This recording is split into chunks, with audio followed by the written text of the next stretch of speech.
Jon, welcome along to the programme. And let's get the track title right, first of all. That track was called The Flight of the Moorglade. Right, okay. Nearly right. Nearly right, yeah, nearly right. The album's late, isn't it? Yeah, about 5 months later, in fact. I originally planned to do it in 2 months, having already recorded it once on 8-track, and then I got into 24-track, and it just seemed to go on and on. It was like quite a trip, sojourn of getting into music, learning a bit about music and how to formulate the album as I felt correctly. So eventually it took about 6 months. Has having your own studio at home made very much difference? Oh, it's fantastic, really. It gives you the amount of time that you really need if you're going to get involved in your own possibilities and reactions to situations, and you don't have to worry too much about the financial aspect of it, you know, how much it's going to cost at the end. You make the original cost at the beginning and then say, well, that's what I would like, and that's the kind of atmosphere I want to work in, where I can be on my own with Mike Dunn, who helped me do the album. And that's the way it feels natural to me, to want to work in a studio on my own without any pressure about time and the usual expenses of making albums and so on.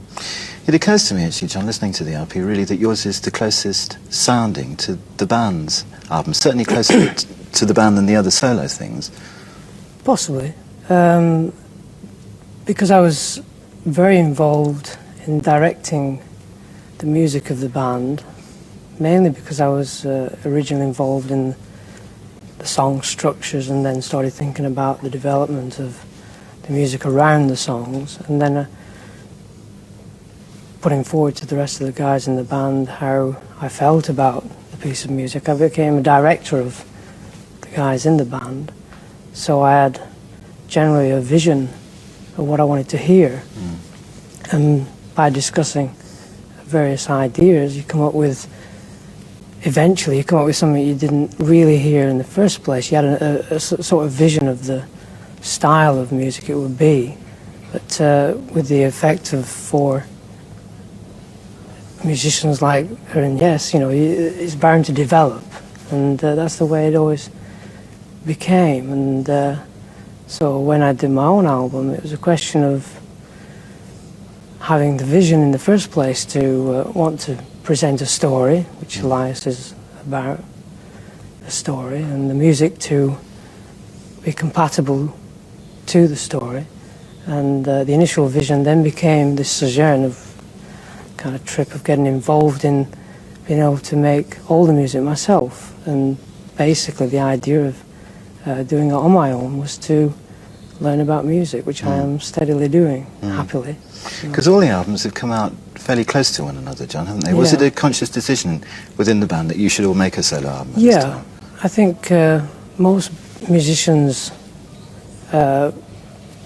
in bands want to be in a band, in a group, and then at the back of their mind they've got this idea of wanting to express themselves totally on their own.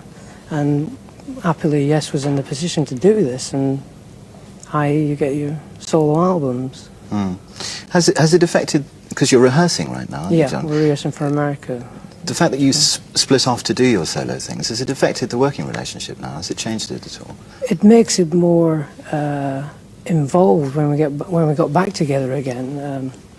It made it more, the possibilities became endless, it seems, and basically we said to ourselves earlier this year, about March, that it would be good to present the group as it is at the moment,